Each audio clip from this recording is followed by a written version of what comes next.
No one on Earth forgot the first day the sky burned. It began without warning. The stars above major cities flickered, then vanished behind dark shapes that blocked the sun. At first, people thought it was a strange weather event or a system failure on satellites. Then the ground shook. Light fell from the sky like fire, and entire neighborhoods disappeared in seconds. The Empire had arrived. They did not speak. They did not ask. They struck Earth as if it were already dead. Across the planet, power grids failed. Communication lines went silent. Military bases were hit first, followed by spaceports and industrial zones. Civilian areas were not spared. To the Empire, Earth was only a target that had reached space too early. In a command bunker buried deep beneath the Rocky Mountains. A young officer named Lisa Monroe stood frozen in front of a screen filled with red alerts. She was not a general then. She was not even famous.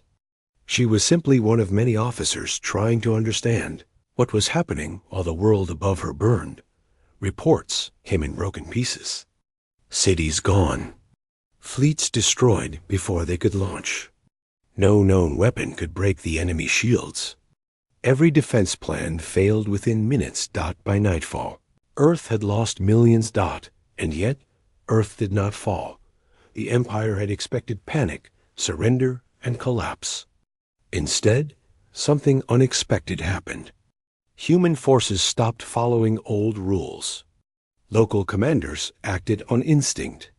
Civilian pilots used cargo ships to block enemy fire. Engineers rerouted power through systems never meant for combat. It was messy. It was unplanned. But it worked just enough. The Empire withdrew after 3 days, leaving behind wreckage and silence. They did not finish the job. To them, Earth was broken already. They would return later. That mistake would cost them everything. Years passed. Earth changed. Nations that once argued over borders and resources no longer had the luxury of division. The memory of burning skies was stronger than politics. A single defense council was formed, not led by one country, but by survival itself. Lisa Monroe rose quickly. She did not shout. She did not make speeches filled with anger. She listened. She remembered. She studied the Empire's patterns and asked questions others ignored. Why did the Empire leave so quickly? Why did they underestimate human response? Why did their fleets rely so heavily on fixed command chains? She believed the enemy was powerful, but not flexible. Earth rebuilt in silence. Shipyards were hidden far from the planet, carved into asteroids and dark moons. Scientists like Alex Carter and Maya Brooks worked on systems that did not rely on perfect conditions. Human ships were designed to keep fighting even when damaged, cut off, or outnumbered. Human doctrine changed as well. Instead of strict control, commanders were trained to act independently. Every pilot, every crew member, was taught to think, decide, and adapt. The Empire watched from afar and misunderstood what they saw. They believed Earth was struggling to survive. They saw fewer signals, fewer broadcasts, and less visible activity. To them, it looked like fear. In truth, it was focus. On the 20th anniversary of the invasion, Lisa Monroe stood in a quiet observation room above Earth. She was a general now, her uniform plain, her expression calm. Below her, the planet looked peaceful again. Oceans reflected sunlight. Cities glowed softly in the night. Behind her, a group of officers waited. Among them was Captain John Hawley, a fleet commander known for keeping his words short and his ships intact. "They still think we're hiding," he said. Lisa nodded. Good. She remembered the screams, the fires, and the silence that followed. She remembered the day humanity learned it was not alone and not safe. But she also remembered something else. Earth had been hit first. That mattered, because it meant humanity did not choose this war. It survived it. And now, After years of preparation, learning, and quiet strength, survival was no longer the goal. The first human fleets were already moving, slipping through deep space beyond known maps. They did not carry messages or flags. They carried intent. Lisa Monroe looked at the stars and spoke softly, not to her officers, but to the memory of that first attack. "You came to our home," she said. "You showed us what the universe could be." Somewhere far beyond Earth, the Empire continued its expansion. Unaware that the species it had tried to erase was no longer watching the sky in fear. It was watching with purpose. And soon it would answer. Years after the sky burned, Earth was no longer the frightened planet it had been. The scars of the Empire's first attack still lingered. Cities that had been rebuilt bore quiet reminders of destruction. But humanity had grown stronger. It was not the strength of weapons alone, but the strength of mind, of planning, and of unity. In the outer asteroid belts, hidden from Imperial scanners, massive shipyards hummed with activity. The asteroid known as Delta 9 had been hollowed out and transformed into a fortress of production. Within its tunnels, engineers worked tirelessly on designs no one outside Earth would understand for decades. Alex Carter, a young engineer with dark hair and a quick smile, leaned over a model of a human warship. "We need the shields to flex like this," he said to Maya Brooks, his partner in research. "If we make them rigid, the Empire will just predict every move. We need them to react on their own." Maya nodded, adjusting the schematic. "I've been running simulations for weeks. The AI can adjust shields instantly if we let it control individual sectors independently." They won't expect it. They were both laughing quietly, but their minds were sharp. Every design they created was meant for one purpose: survival turned into dominance. Unlike the Empire, humans were learning to fight not with fear, but with creativity. On the surface of Earth, General Lisa Monroe held strategy meetings that felt more like classes than briefings. Officers sat around tables with maps of the galaxy spread before them. Each star system was a puzzle piece, each fleet a brushstroke on a larger canvas. Captain John Hall, now an experienced leader, was quiet but precise. He did not boast. He did not make speeches. When asked about strategy, he simply said, "We move fast. We think faster." Humanity's recovery had taught them lessons the Empire could not understand. Civilian pilots were trained to fight. Factories and stations could double as emergency bases. Even ordinary ships were modified to fight if necessary. Earth had become a planet where every citizen had a role in defense and offense alike. Meanwhile, beyond the edge of known space, Imperial scouts noticed strange anomalies. Fleets that should have been visible were gone. Trade routes appeared empty, yet transmissions suggested human activity was still strong. Some scouts reported seeing objects moving at impossible speeds, disappearing and reappearing across vast distances. Admiral Fallon, a high-ranking Imperial officer, frowned at the reports. "Earth is weaker than its fleets suggest," he told his council. "They cannot possibly build this many ships so fast. It must be a trick." But no one could predict what the humans were planning. They were quiet, patient, and precise. Every shipyard, every scientist, and every fleet commander understood one thing. The Empire had underestimated them once. They would not make that mistake again. On the asteroid Delta 9, Alex and Maya watched as new ships rolled off the assembly lines.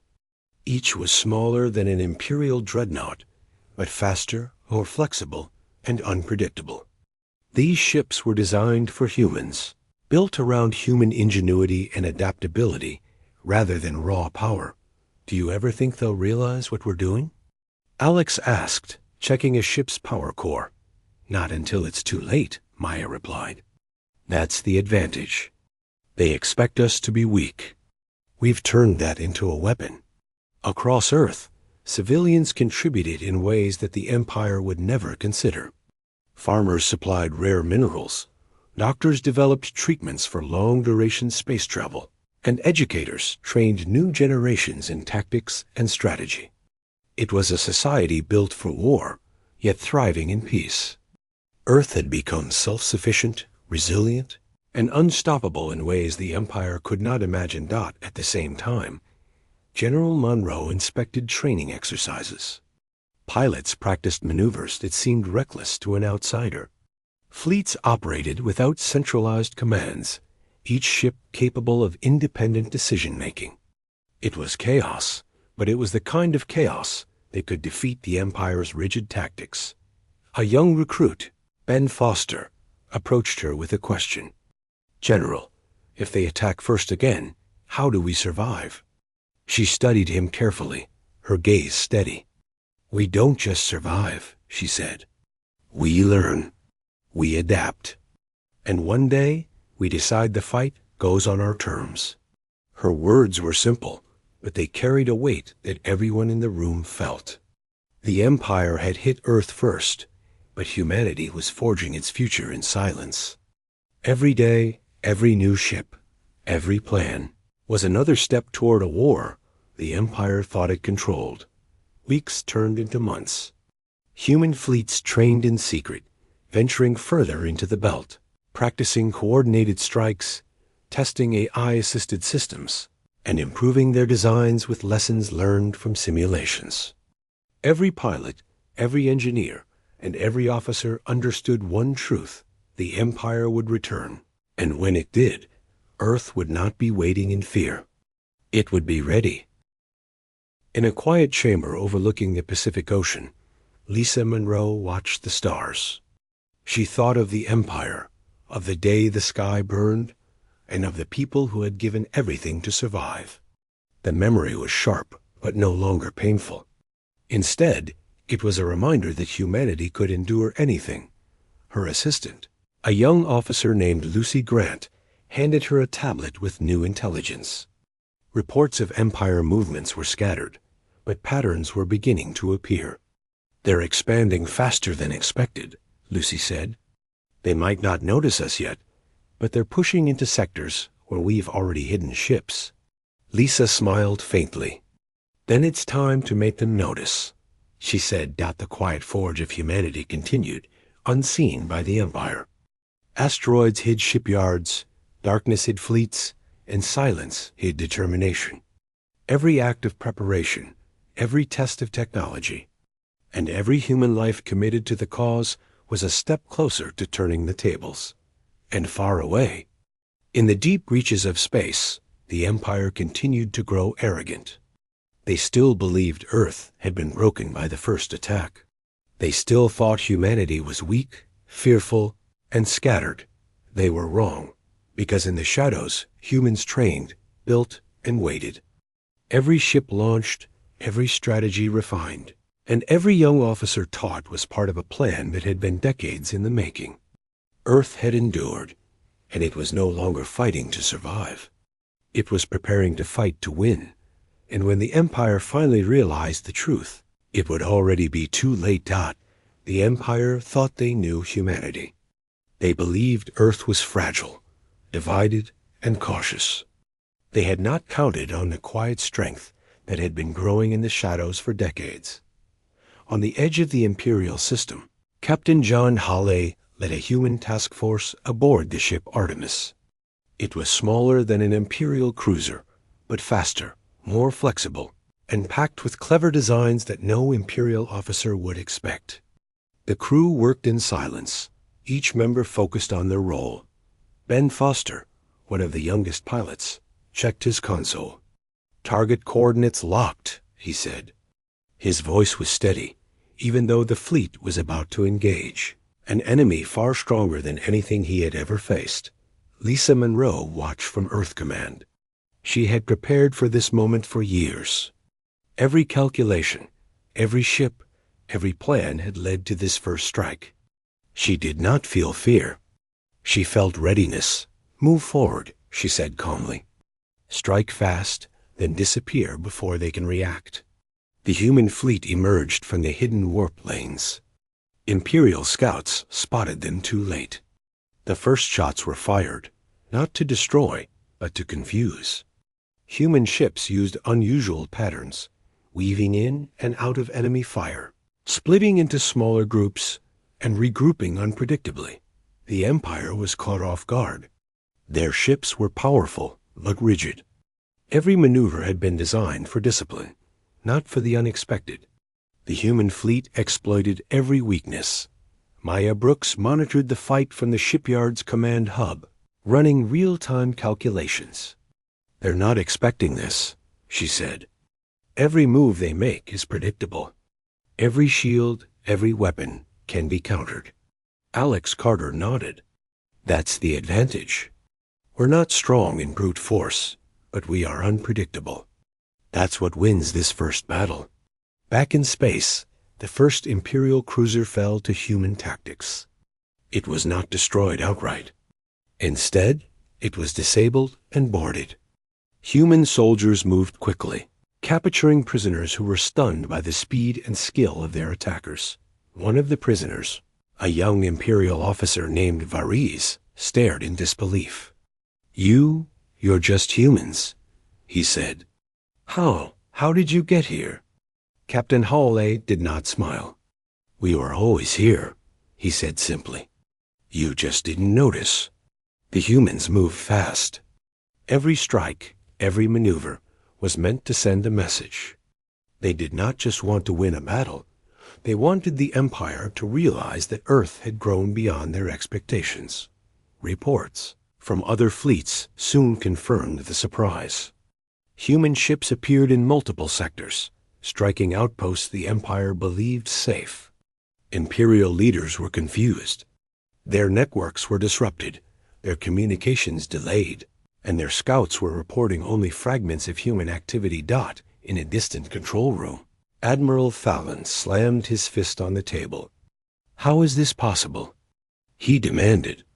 "We destroyed their fleets decades ago. How are they moving so fast?" One of his aides tried to explain. "We underestimated them, sir. They're ships. They think independently. Their crews?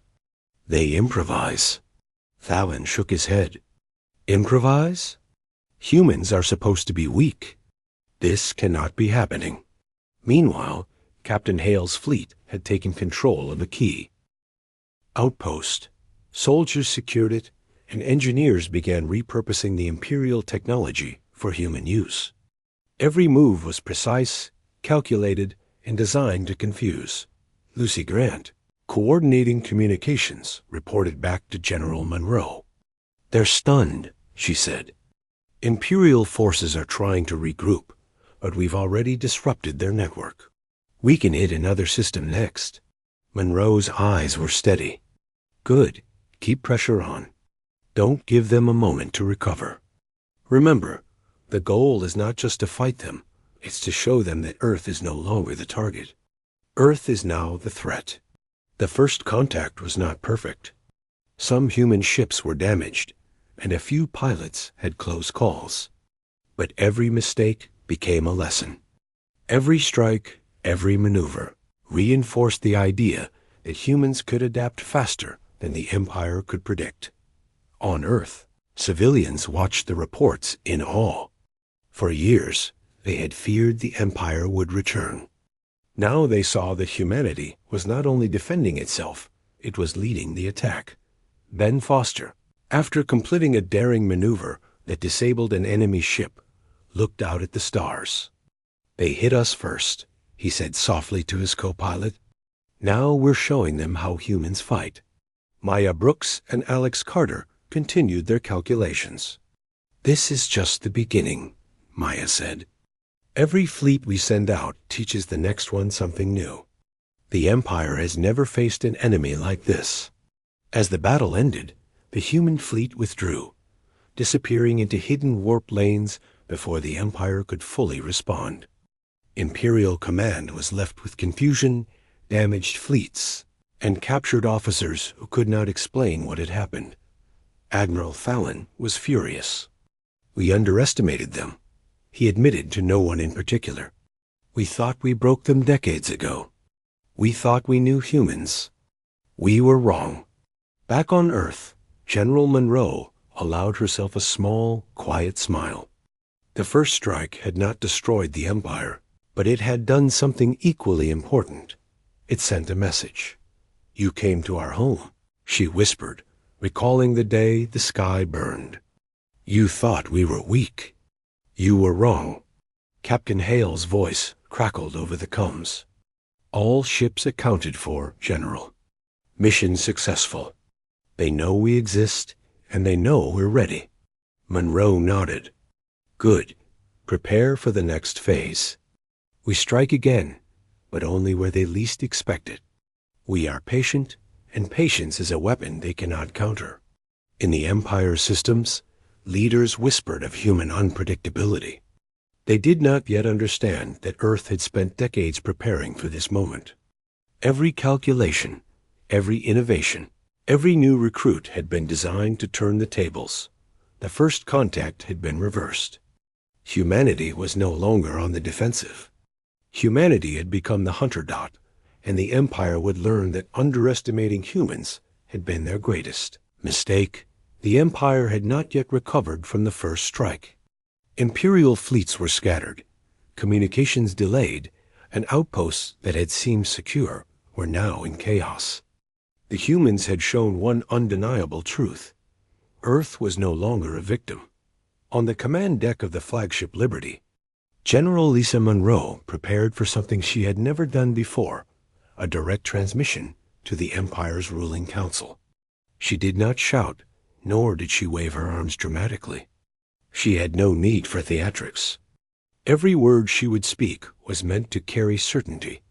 Captain John Hall stood beside her. Are you sure they'll listen? He asked. They might just ignore us. Monroe shook her head. They will listen, whether they like it or not. The human fleet had surrounded a minor imperial system, far from the Empire's central worlds, but close enough to send a message. Ships were positioned to appear like a net, yet they were ready to disperse if necessary. Every move was calculated. Every ship, every pilot, knew the risk and the purpose. Open the channel, Monroe ordered. A shimmering screen activated in front of her. The leaders of the Empire appeared, their faces a mixture of confusion, irritation, and disbelief. Admiral Fallon was among them, still furious from the earlier defeat. General Monroe's voice was calm, steady, and clear. You hit Earth first. You believed we were weak. You believed we would not survive. You were wrong. The Council remained silent, unsure how to respond. They had underestimated humans once. Now they had to decide whether to ignore the warning or to acknowledge it. Monroe continued. We did not seek this war. We did not strike first. But we will no longer wait for your attacks. Earth has prepared, and we will defend ourselves. More than that, we will act. Every system under your control that threatens life will be vulnerable. Every fleet that moves against us will meet resistance. Every outpost that believes it is safe will be reminded that humans adapt. She paused, letting the weight of her words settle. This is not a threat born of anger. It is a promise born of necessity. You forced our hand. You made a choice. We are coming for you. A murmur ran through the council. Some tried to mask their fear. Others could not hide it. Admiral Fallon clenched his fists. You dare speak to us this way? He demanded. Monroe did not flinch. I am not asking. I am informing. You hit Earth first. Now, history will judge the consequences of your actions. The transmission ended as deliberately as it had begun. Monroe leaned back, her face calm. They heard us, she said softly. Captain Hall nodded. And they didn't like it. On Earth, civilians followed the broadcast on secure channels. Scientists, engineers, and soldiers alike felt a strange mix of fear and pride. Humanity had spoken to the Empire, and for the first time, the Empire knew they were not weak. In the Empire's council chambers, Panic began to spread. Imperial leaders whispered to one another, arguing over how to respond. Some wanted to strike immediately, to crush the humans before they grew stronger. Others wanted to retreat, to reassess their strategy. Admiral Fallon's voice rose above the debate. We cannot retreat. We cannot underestimate them. They have taken out fleets we believed secure. They have attacked where we thought we were safe. If we delay, we give them time to prepare more. One council member, a younger officer, hesitated. But what if this is a trick? What if they are bluffing? Fallon glared at him. Bluffing? Humans do not bluff. They improvise, they adapt, and they endure. We have already seen what happens when we underestimate them. Never again. Back on the human fleet, General Monroe walked the deck, observing her officers. Each of them had trained for this moment. Each had spent years preparing for a day when humans would take the fight to the Empire. Not merely defend their homes. Maya Brooks and Alex Carter worked on the next wave of ships, ensuring that every fleet that left Earth could operate independently, strike unpredictably, and survive in conditions even the Empire considered deadly. Ben Foster, Lucy Grant, and other young pilots practiced new maneuvers. Every drill, every test, every simulation was part of the plan. The warning had been delivered. Now it was time to reinforce it with action. The Empire's response came slowly at first. Scouts moved to investigate, sending fleets toward the sectors humans had targeted. The humans were ready. Ships appeared in unexpected positions, striking quickly, disabling supply lines, and disappearing before the Empire could fully react. Monroe observed it all quietly. She did not celebrate. She had never wanted war. But she understood one truth clearly. The Empire had no choice but to take humans seriously now. Earth had been hit first, and humanity was finally showing that it would not only survive, it would respond. Meanwhile, across the hidden colonies, civilians felt the weight of history in motion. For decades, humanity had lived in fear, rebuilding in silence, preparing for a day that seemed unlikely. Now that day had arrived. They were no longer waiting. They were taking action. Lucy Grant spoke to one of the young pilots after a simulation. Do you realize what we just did? We sent a message they can't ignore. The pilot, still catching his breath, nodded. Yeah, and they're probably panicking right now. Monroe, listening from her observation chair, allowed herself a small, rare smile. Good, she murmured. They need to understand who we are before the next phase. Weeks passed, and the Empire scrambled to respond. The humans did not attack recklessly. They struck with precision, always maintaining the advantage. Their goal was not destruction alone, but to make the Empire recognize that humanity had grown beyond expectation, and that the days of underestimating Earth were over. Admiral Fallon, observing human maneuvers from his command chamber, realized the truth. We are dealing with a species unlike any we have faced, he admitted. They think, adapt, and survive in ways we cannot predict. Every step we take is countered. The Empire had hit Earth first, but the humans had learned, grown, and waited. Now the tables had turned. The first warning had been clear, and the Empire could no longer ignore it. General Monroe looked at the stars, feeling the weight of responsibility. She knew this was only the beginning. The Empire would not surrender easily. But she also knew humanity's advantage: preparation, creativity, and unity. You forced this, she said quietly to herself. We did not want it, but we will finish it on our terms. The human fleet dispersed, returning to hidden stations across the galaxy. Every officer, every pilot, every crew member understood the meaning of the warning. Earth had been hit first, yes. But now, Earth would decide how the war would continue, and the Empire would learn, slowly and painfully, that humans could not be underestimated again. The Empire had been warned. They had seen the humans strike with speed, precision, and intelligence. Yet nothing could prepare them for what came next. Human fleets, scattered across hidden systems for decades, began to move in a coordinated advance. Unlike the Empire, which relied on rigid command chains and predictable patterns, humans operated independently, yet in perfect harmony. Each ship acted on its own initiative, responding to threats instantly, while still contributing to a larger plan. Captain John Hall led the first wave. His ship, the Artemis, cut through space with unmatched speed.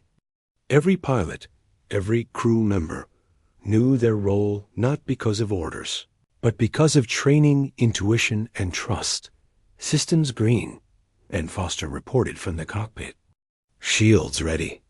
Weapons ready. Lisa Monroe observed from Earth Command.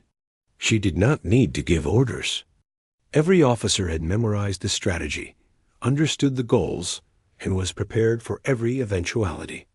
The Empire's fleet was large, but slow to adapt. They had not faced enemies like this before. The humans struck swiftly. Outposts that had seemed untouchable fell within hours. Ships were captured, supply lines cut, and Imperial communications disrupted. Every victory was careful, deliberate, and measured. The humans did not seek unnecessary destruction. They sought to demonstrate power and control. In the chaos, prisoners began to speak. They could not believe how humans operated. One young officer, taken from a disabled cruiser, whispered to another, "They think differently. They do not follow orders blindly. They fight with their minds, not just their weapons." Maya Brooks and Alex Carter, monitoring the engagements from a distant station, smiled as calculations confirmed their plans. Every fleet, every maneuver, was working exactly as intended. The Empire had underestimated humans, and now the consequences were becoming clear. Back on Earth, civilians watched the progress in awe. Children, adults, soldiers, and engineers all understood that humanity was no longer waiting for attacks. The planet that had been hit first was now leading the charge. Captain Halley guided his fleet through a dangerous sector where the Empire had hidden reinforcements. "Stay sharp," he said. "They'll expect patterns. We give them none." Every human ship moved unpredictably, weaving through asteroid belts, using gravity wells to hide their approach, and striking where the Empire least expected. Imperial defenses faltered under this new style of warfare. Ships that had never been damaged in centuries of expansion were suddenly outmaneuvered and captured. General Monroe oversaw the campaign like a quiet conductor. She did not celebrate every success. She did not issue commands unnecessarily. She watched, calculated, and adjusted the strategy in real time. The Empire had forced humanity into war, but now the humans were teaching the Empire lessons of their own. Lucy Grant reported on another engagement. Another outpost secured. Supplies captured. Enemy morale dropping fast. Monroe nodded. "Good. Keep the pressure.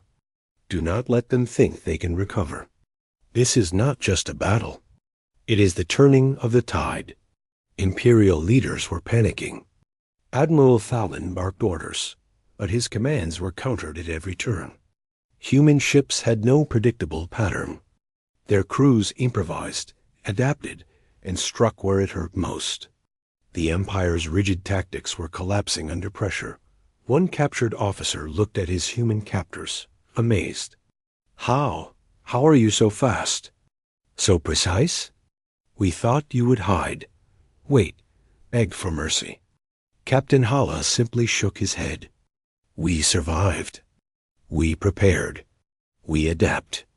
You hit us first, but we decide how this war ends. The humans did not stop at mere victories. Worlds that had been oppressed by the Empire began to resist. Inspired by Earth's example, they joined the human fleets, using knowledge, resources, and courage to fight back. The rebellion spread like wildfire, and for the first time, the Empire faced not just one planet, but countless systems united in resistance. In the final engagement of the campaign, human fleets surrounded a major Imperial stronghold. Ships moved in perfect synchronization, attacking supply lines, disabling defenses, and coordinating boarding parties. It was not chaos, it was organized adaptability, the opposite of the Empire's rigid control. Ben Foster led a daring maneuver, slipping his squadron behind the enemy lines to disable key weapons. "We hit first, we hit hard, and then we vanish," he said over comms. His voice was steady, confident, and fearless. The battle ended with the Empire in retreat. Human losses were minimal compared to the damage inflicted. The stronghold was taken without a single civilian casualty. It was a perfect demonstration of strategy, intelligence, and human ingenuity. Back on Earth, Lisa Monroe looked out at the stars. The skies were no longer a reminder of destruction. They were a reminder of survival, unity, and strength. She had led her people not by brute force, but by vision, patience, and preparation. "Earth was hit first," she said quietly, thinking of the fires that had once burned across her world. "But now we decide what comes next." Captain Hawley and the crew of the Artemis gathered to hear her words. "We did what we had to do," she said. "We showed the Empire that we are not fragile, we are not divided, and we are not afraid. The stars belong to those who are prepared to take them." Maya Brooks and Alex Carter smiled as engineers prepared new fleets. "This is just the beginning," Maya said. "The Empire thought they could strike first and win. They were wrong. We will continue to grow, to adapt, and to show that humans cannot be underestimated." Lucy Grant watched young pilots practicing maneuvers. "Every person on Earth now knows we can fight, survive, and win," she said. "The Empire has learned that humanity is more than a planet. Humanity is a force." And so, the story closed not with total victory, but with a turning point. The Empire had been forced to retreat. Human fleets had spread across the galaxy, inspiring allies, liberating oppressed worlds, and proving that the planet once hit first could now lead the fight. General Monroe stood on the command deck one last time, watching the stars. She remembered the day the sky burned, the fires, the screams, and the silence that had followed. But she also saw the hope, the preparation, and the courage that had brought humanity this far. "Earth survived," she whispered. "And now we thrive. The Empire hit first.